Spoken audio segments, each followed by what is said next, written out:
Hello, everyone. How's it going? Dr. Incompetent here, and let's resume our complete beginner's guide to Gloomhaven, shall we? First of all, I just want to say I keep getting comments in my Let's Play and in the beginner's guide from Gloomhaven experts, and I really appreciate it because I'm still learning this game myself. I have a ton to learn.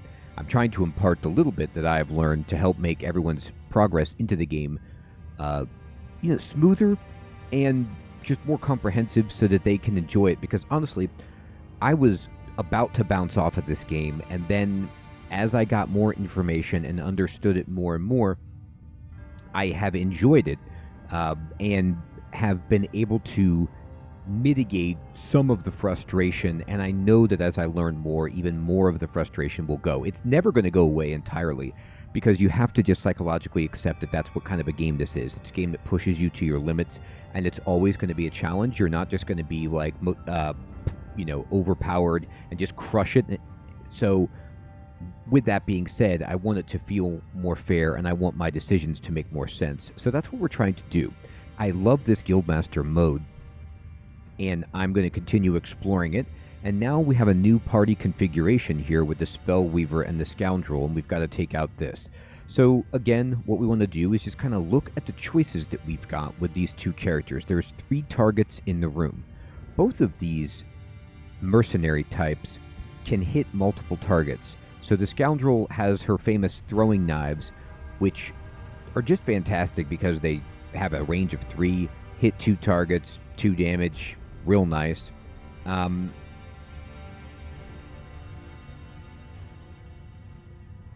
We've got Smoke Bomb here. And Smoke Bomb was tipped to me as one of the best cards in the starter deck.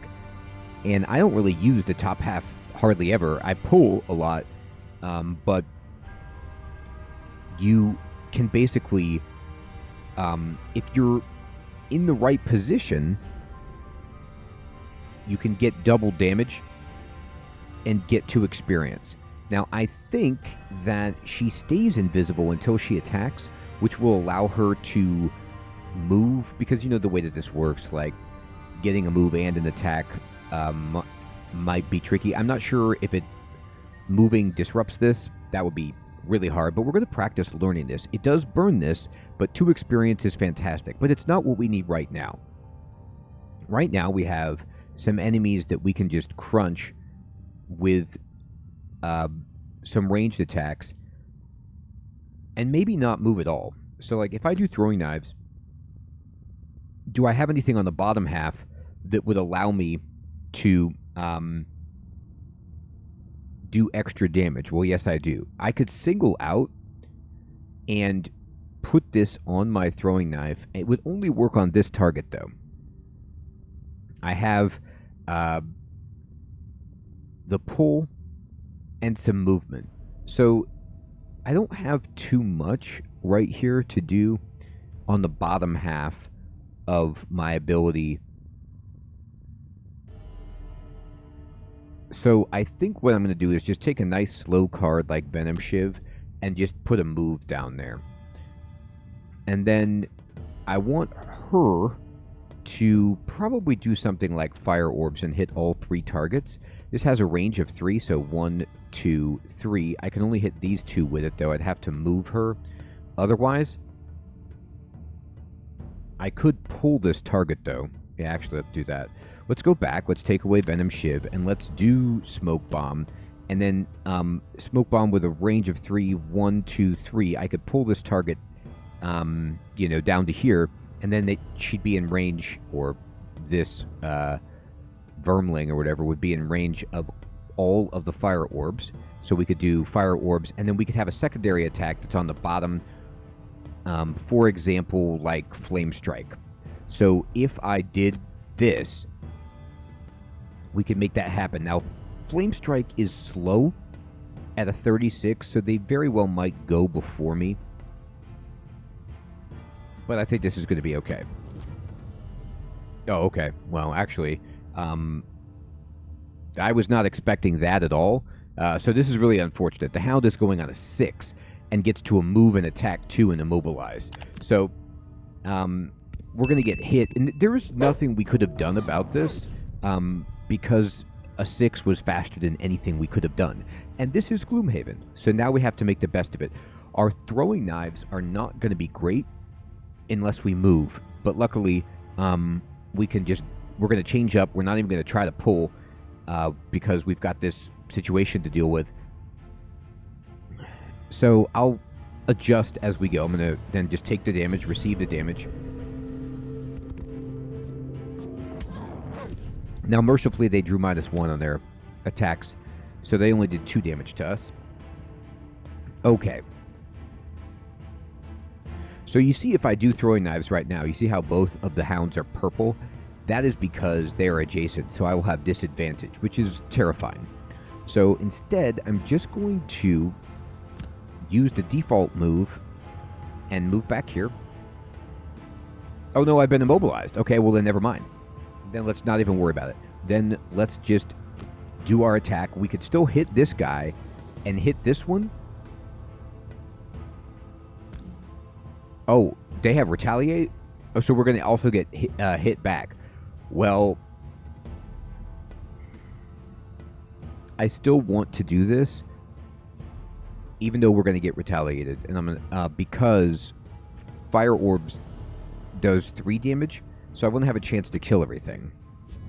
Alright, so we hit that guy. We just killed that guy, so we definitely don't need to pull him. So, unfortunately, we do want to take one, and we'll take the damage. Ouch. We do have some healing in this deck, though. And we're not going to do anything else because we're immobilized, so we're just going to push this, push T to skip, push spacebar, end the turn. Now, the Spellweaver did not get hit. So, you know, we can fire orbs. However, the unfortunate part of it is that we'll have disadvantage on this unless we move. Now, she is not immobilized, so I can move to this hex back here. It is out of range. But I made a classic me mistake, which is I used this move, which is we wanted to do fire orbs. But this is okay, because we can finish off this target right here. Well, theoretically. Okay, yeah. So we didn't burn. We actually end up not burning our card, and we have killed all but one target. Now, in this spot, we want to do something really fast, so Mana Bolt seems good, and just a nice move up to the door after that is in order.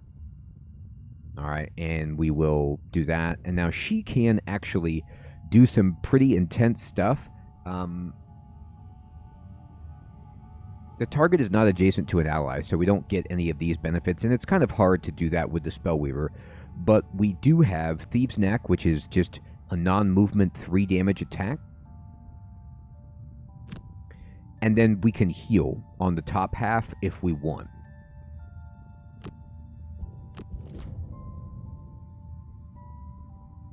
So the Hound is actually, well, going to cleverly move away.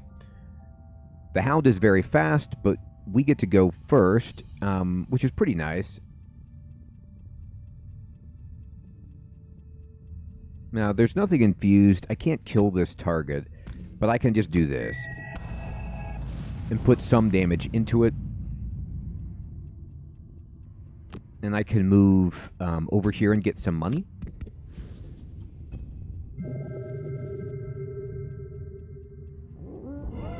So the Hound is going to muddle us. Oh, but not move. Okay. Well, then we'll do this. Now, we're going to get retaliated, and we are muddled. But we're still doing this. All right. So, it looks like... I'm not sure exactly how retaliate works.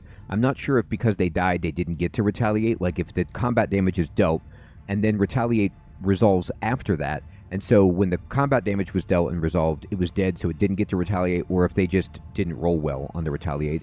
Doesn't matter. We're going to go ahead and heal ourselves for 3. This does not burn this card. This is just a heal that the Scoundrel has, which is why I was not too upset about them losing damage. Now, this is an opportunity for us to do something that an amazing player has been giving us tips about in the comments, which is use a long rest instead of a short rest. So I never really understood this. I kind of was processing long rest as like basically it heals you too, and you get to choose what cards you burn, so that was the advantage. But there is yet another advantage, which is that when you long rest, you skip your turn, which means you use no cards on that turn, which means that you do not go through your deck as fast, so that you can get a few extra turns in when you do that. You don't have to shuffle as many times if you time it right with the long rest when you can use it.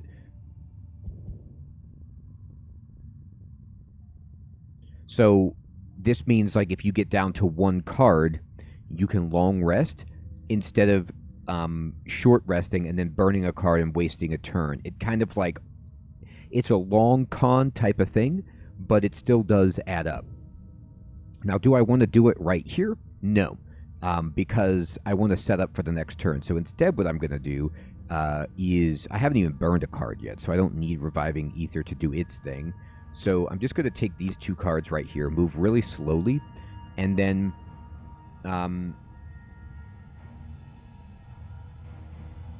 get up to the door with something like that. So I want you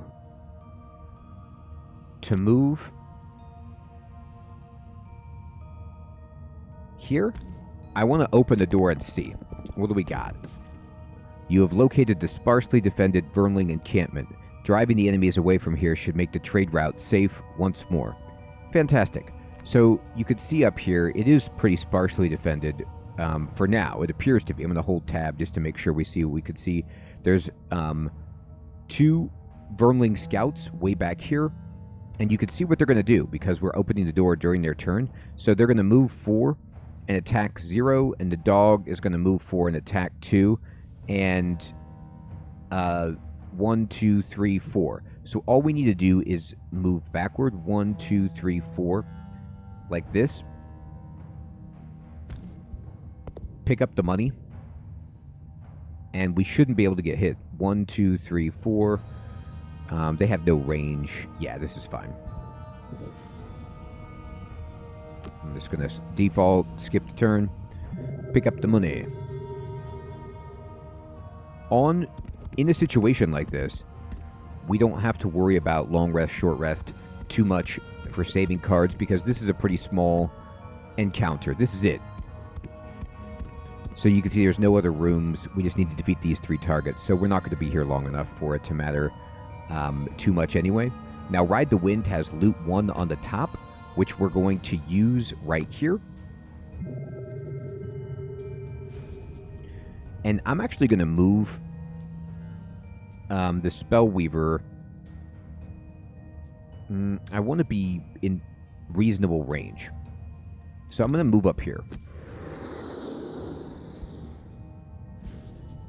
The reason I'm doing that is because this way, they have ranged attacks, but we are close enough that the Spellweaver can do a bunch of big attacks.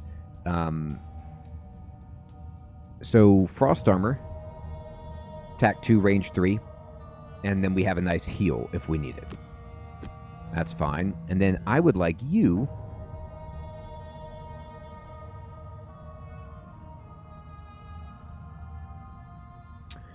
I'm going to go ahead and pick up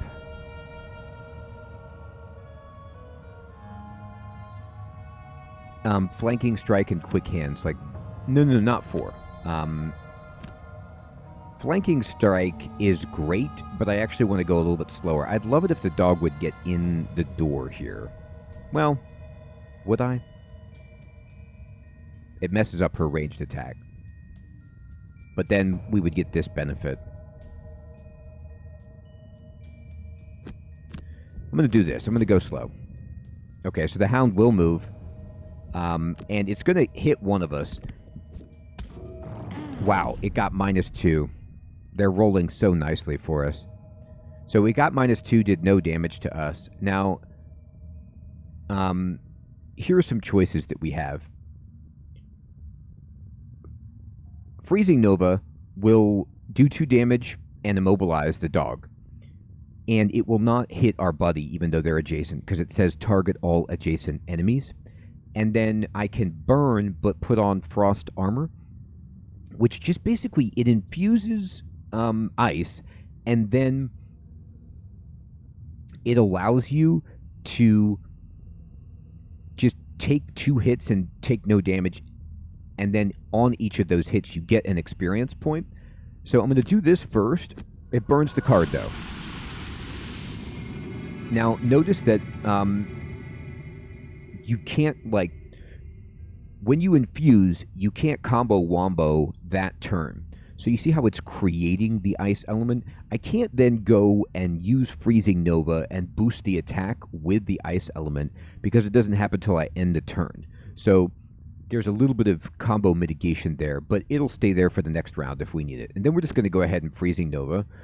We will get retaliated, but this is actually good because we can use our defensive ability to get an experience point and just take nothing anyway. So I'm going to confirm the attack. We got -1, sadly.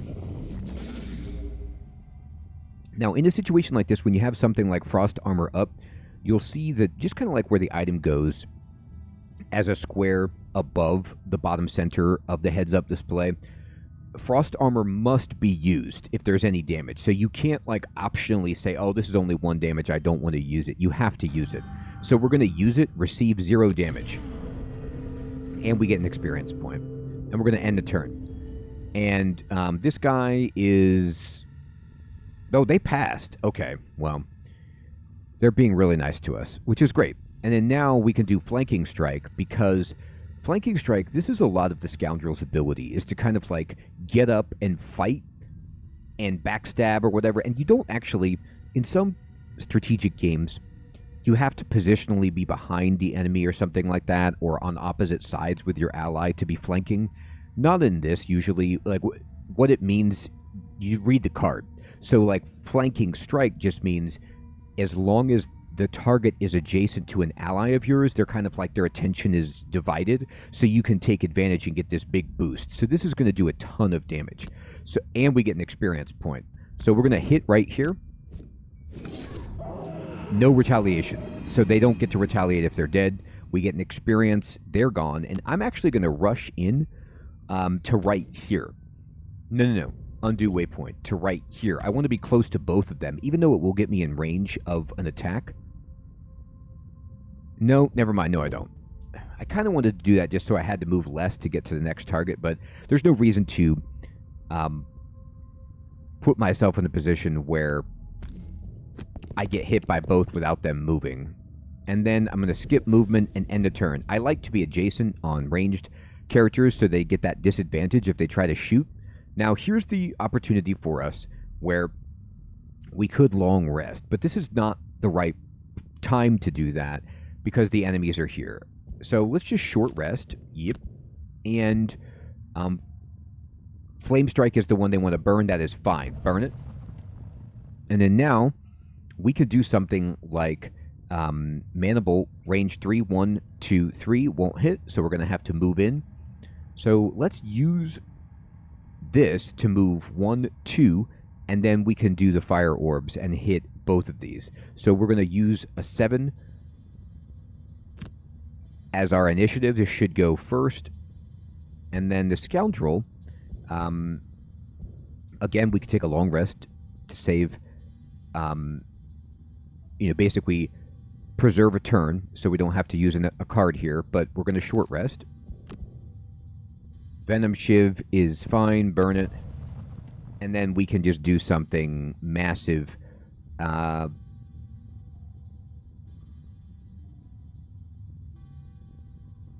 Like, I can smoke bomb Thieves' Knack, unless... I'm going to try this, because I've never done it, but I don't know if Invisible is like Infused, where it takes a turn to prep or something like that. Let's just see. All right, they're going on 54, and they're going to move and attack 1 with some poison. But I don't think that they're going to live it long enough to do that. Oh, I can even infuse, which is pretty wild. But no, we need to move in. So make sure you move with the right one. Don't move down here, because then you won't be able to do fire orbs like I stupidly did last time. Here we go. Let's move right here. And then let's do our fire orbs. 1, 2 targets, confirm. Okay, well, we don't even get to try our special thing because we killed them. We killed them all. End the turn. Now, the scoundrel gets to go before the combat is over. So if this happens, well, then it's time to get some money. So I can do this, but I won't get the effect. But I'm going to do it anyway just because I want to see what happens. So we're invisible. An invisible character cannot be focused on nor targeted by the enemy, but can be damaged by non-targeted damage. Invisibility does not affect interactions with allies. The invisible condition is removed at the end of the affected character's next turn. Okay. Monsters treat invisible characters as if they were obstacles. Wow. Okay, really nice. And then we're just going to move and pick up a gold pile.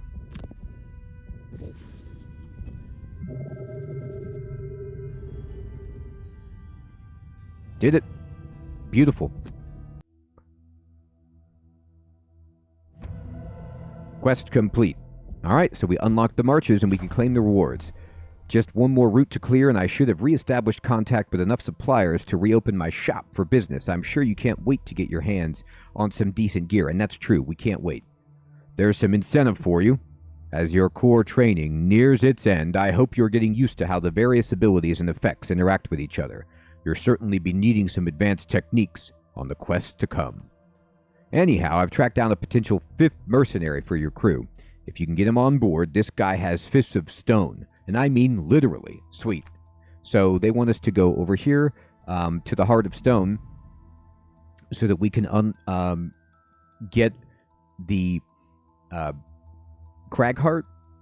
And the Cragheart is an awesome mercenary. So we travel over here.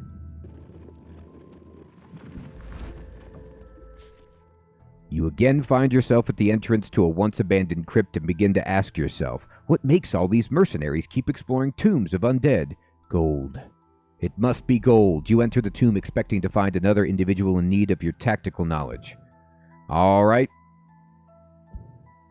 And we will enter the dungeon and get into this in the next episode. Everyone, this is a good place to end.